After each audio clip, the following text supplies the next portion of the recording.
Hey everybody, this is Jen Keenan at the Four Squares Residential Group coming to you with my Love the Way You Live video series. And this month, I'm so excited to have my friend Dena Greenawalt here from Phoenix metro area. And today we're going to talk about all things Southwest. Dena, thank you so much for joining me. Absolutely. I look forward to it. Yeah. So I've only been to Phoenix once. It was 100 years ago.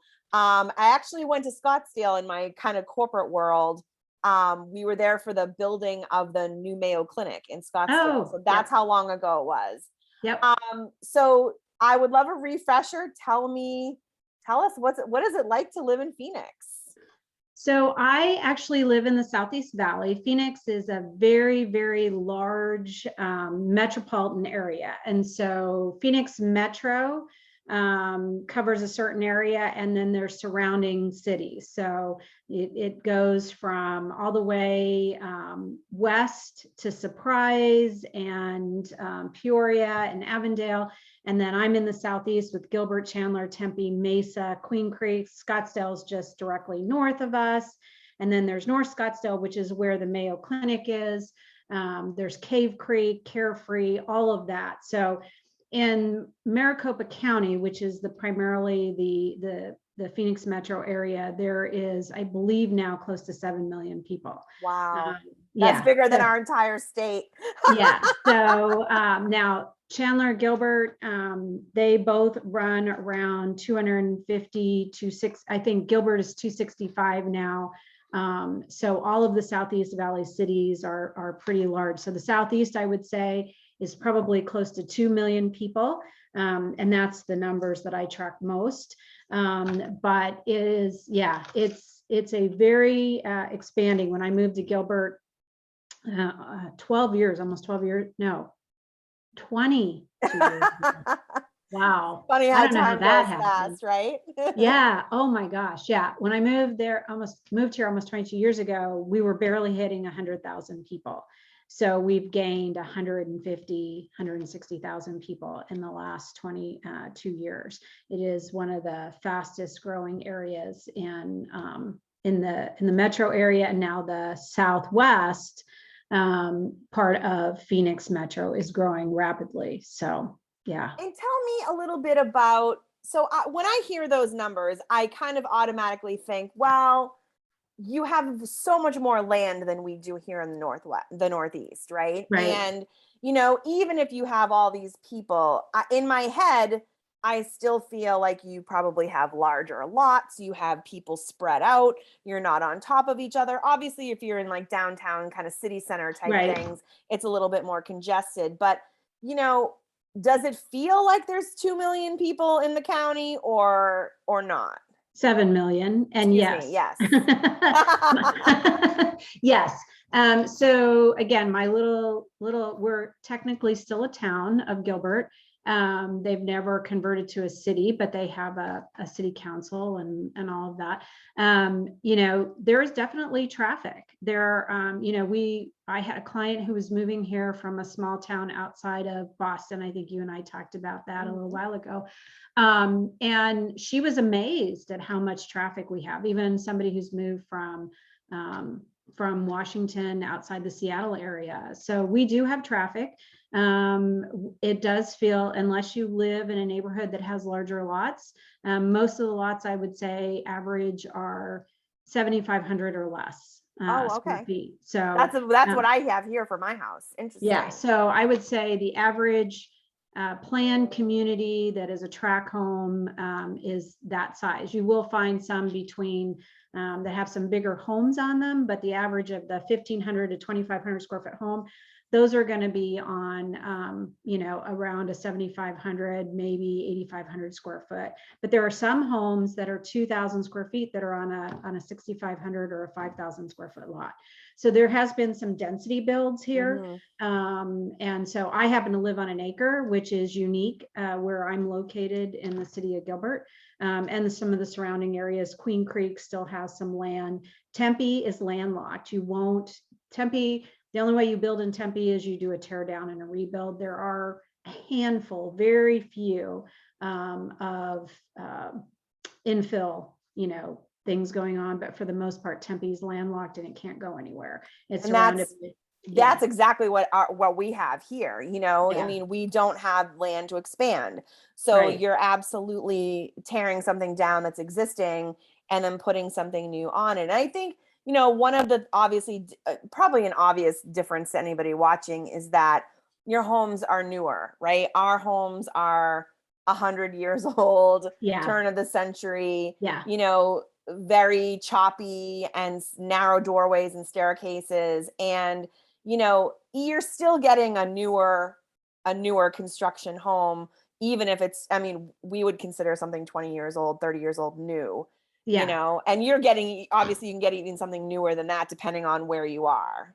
Well, my son just purchased a home in Central Phoenix, and it was 1958. You will Okay. find 1930s in a few areas in Phoenix. You'll find some that are older than that. You'll find, but Phoenix has had I would say, a terrible reputation of tear down and replace. So even if there was something that was built way back when, some of those don't survive, but we do have historic districts in downtown. Almost all the cities have some sort of historic district. So you will find something, but not nearly what you see back east, right? We're the 48th state. So we aren't going to have the same as the first 10 states in the union, right? So it's funny you bring up historic districts. I'm actually the chair of the historical commission in my town. So we're not really dealing with districts. So we have a separate commission for that, but certainly the demolition is, under our purview, and it's a challenge, because you want to have that balance of development and folks wanting new properties versus preserving your character. right. And I know a lot of cities, people are, that's a challenge in a lot of communities. It is. So, and I was just going to show you just some statistics here about, where our home prices are. And I get a lot of out of town clients who say, oh, we're going to buy, I want a 3-bedroom, 2-bath, 1,500 square foot home with a pool and a large lot, and I only want to pay $350,000. That is a challenge. So this is what Metro Phoenix, and these are some of the major cities, and you can see where they were in 2020 and where they are now. And I do Gilbert, we went up, 120,000 on average. Chandler went up about the same. Cave Creek went up. Fountain Hills. These are all east or northeast areas. Scottsdale went up. Paradise Valley. Now, Paradise Valley went up quite a bit. Paradise Valley is a unique little, it's a very small little city within the Phoenix metro area, and it is all pretty much high dollar homes. They have their own police force, as do many of them, but because they're considered to be they're kind of on the border between Scottsdale and Phoenix. They are around a lot of what we call our mountains. So Camelback Mountain, and a lot of those homes are absolutely beautiful. And a lot of those are in rehab. So you can see their average is 2 million as opposed to the others. And would this be for single family homes, you'd say? This is primarily the Paradise Valley. I do not believe has any condos. Okay. So that's all single family. A lot of these others have some level of condo. Like Gilbert has very few condos or townhomes. Chandler has a little bit more. Cave Creek, again, very few condos or townhomes. Mesa has more. Phoenix definitely has a ton. Glendale definitely has some. So it depends upon the city. Tempe actually has a lot of condos because of the college. So ASU is located in Tempe, Arizona, Arizona State University. And then you can see here the average increase in sale price went up by 168, almost $169,000. And so we were the highest in the country of price appreciation, almost 30%. Wow. So it's interesting that you bring this up because, I think a lot of folks here, and especially since COVID, that, obviously people can work remotely, or they're just changing locations altogether for a different scene. And, one of the very common things here in our market is that, you've lived in your home for 20, 25 years, your kids are out of school, Right. Now we're going to go live somewhere else. We're going to sell our 4-bed, 2.5-bath center entrance colonial. You might get $600,000-$700,000 for it in my county. And I'm going to go take my money. I'm going to go buy something in cash for half the price and live out the rest of my days on my proceeds. And yes, I'm sure there is some of that here, but it's not going to be as simple as that in terms of your price No. point, because you're going to spend 500K-600K to get something either Yeah. equivalent to what you have or even slightly smaller. Right, right. So these are some pretty large planned communities or well-known communities around the area. Val Vista Lakes is probably one of the oldest, but you can still see that it sold for 101%. Everything they these are the average on the market for these neighborhoods. You can see Las Sendas, which is actually in Mesa. Mesa on average has a lower average price point, but Las Sendas is a higher end planned community in Northeast Mesa. And so it really depends upon where you're looking and what you want. But it is a shock to people where they say, I want to spend less than 400. And I'm thinking, Right. If you want to be in my area of Phoenix, the Phoenix metro, you patience and persistence to get there. And you're going to live in a 14 to 1500 square foot home versus a 2,500 square foot home. If you want above 2,000, you need to be in the mid fives. It's just the way it is with a pool. And can you talk a little bit about what you mean by a planned community? Because we don't have those here. We don't have neighborhoods that are developed with, HOAs and things like that. So what does this type of living kind of look like?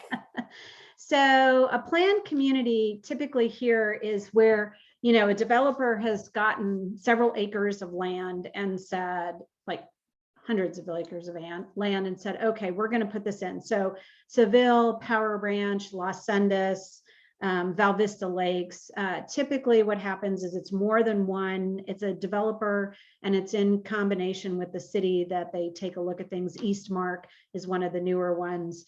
And they say, okay, we want to build a neighborhood of X amount of homes. And it could be thousands of homes, right? Or hundreds of homes.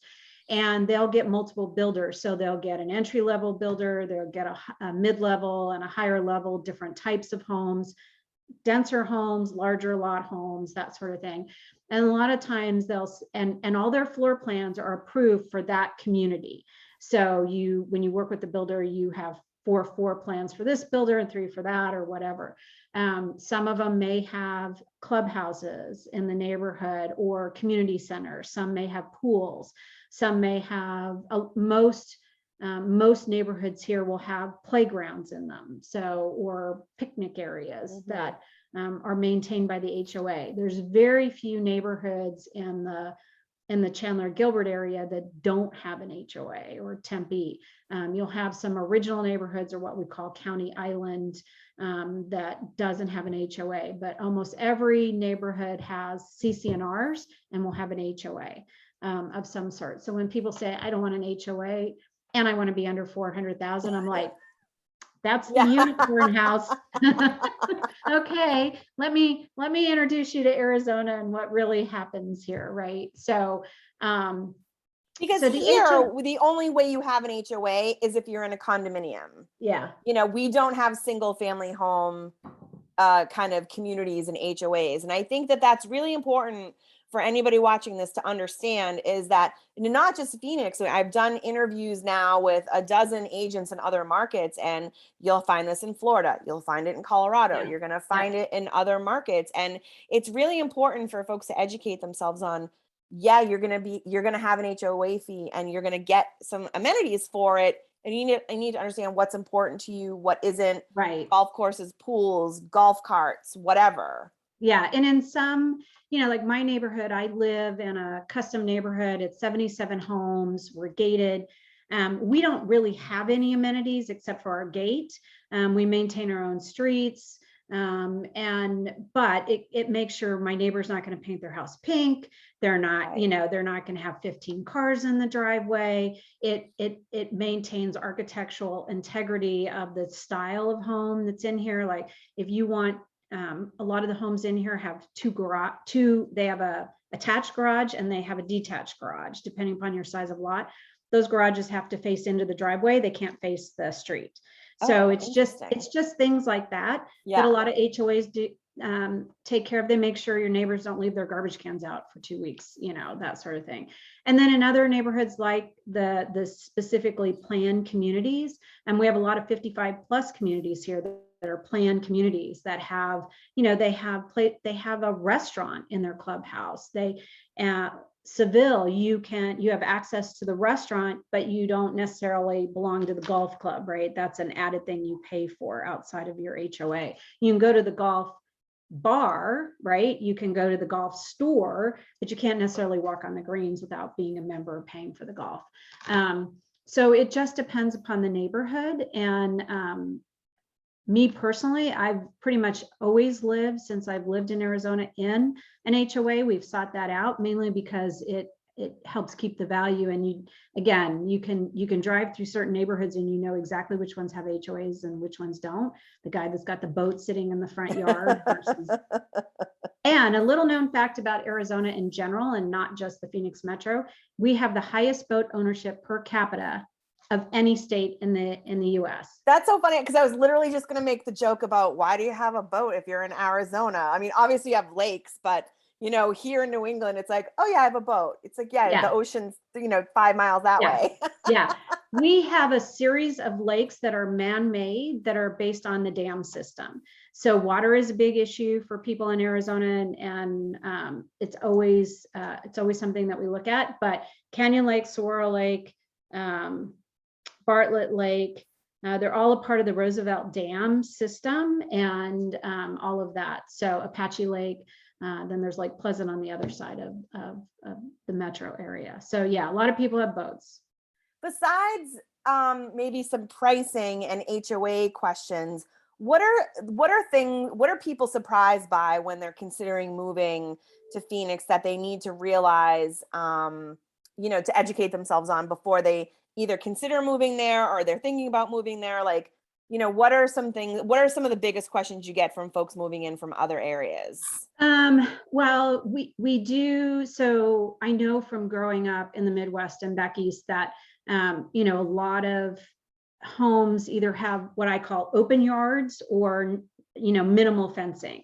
A lot of our neighborhoods have block fences. It's something that if you're not used to seeing, so you don't necessarily see your neighbor's yard unless you're in a 2-story. So we have block fences all the way around. In most neighborhoods, not all neighborhoods, but most neighborhoods have block fences. So people are surprised by that. I think, they assume that everyone has a pool. There are a lot of pools, but not everyone has a pool. The cost of maintaining a pool, I think people are surprised by. We have in-ground pools versus a lot of places back east have above ground pools, or they have covered pools. Mm-hmm. Most pools here are not covered. And we only have to maintain them for 10 weeks. Right, exactly. You have to maintain your pool all year round here. A green pool is not a good selling point. So I think just, I've had people ask me about, things like Christmas trees and just, they assume we live in the desert, so we don't have any green or anything like that. And there's plenty of green here. You just have, it's different green, right? So I think people are surprised by that. The architecture is very different. We don't have the Victorian looking homes with the heavy, fronts and the shaker roofs and things like that. So, but we also have, we have a lot of contemporary architecture, as well as what I call traditional Southwest with stucco and tile roofs and things like that. The other thing that people, I think, are surprised by is that we do actually have seasons in Arizona. So the boating is one thing, but if you want to drive, depending upon where you are in the Phoenix Metro, 3 to 4 hours at the most, and you can be in Flagstaff and snow skiing. And Flagstaff, there's another one of our state universities in Flagstaff north of here.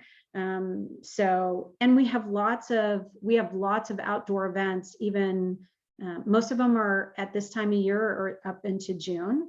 because then it gets hot. Too hot, yeah. But we've got the Phoenix Open is going on right now. We have Barrett Jackson Car Show. We have an Arabian Horse Show. We have a major tennis event here. We've got car racing here. We have all kinds of art shows that go on both in the spring and in the fall. So and there's just a variety of, there's a variety of school options that that may not be the norm in certain parts of the country. Well, Dena, this has been amazing. And I feel like we could talk for another 2 hours about the market because there's so much to learn. But Yeah. certainly if anybody, anybody, my friends and family and my sphere that are watching this, if you're considering a trip to the Phoenix or greater Phoenix area, certainly let me know. We will have you reach out to Dena. She can be your personal tour guide when you're there for a visit. Certainly talk about real estate, and at the very least give you a restaurant recommendation if you're going. Absolutely. And Phoenix is Absolutely. at the top of my list for a revisit. My husband has never been there, and it's definitely something that we're looking forward to going to very soon when we start traveling again on the regular for after Yeah. COVID. So Yeah, there's great resorts to just come and have a Yes. little vacation at. I so. can't wait. I can't wait. Well, Yes. Dena, thank you so much for your time today, as always. And for everybody watching, thank you so much for watching. And until next time, I hope you love the way you live.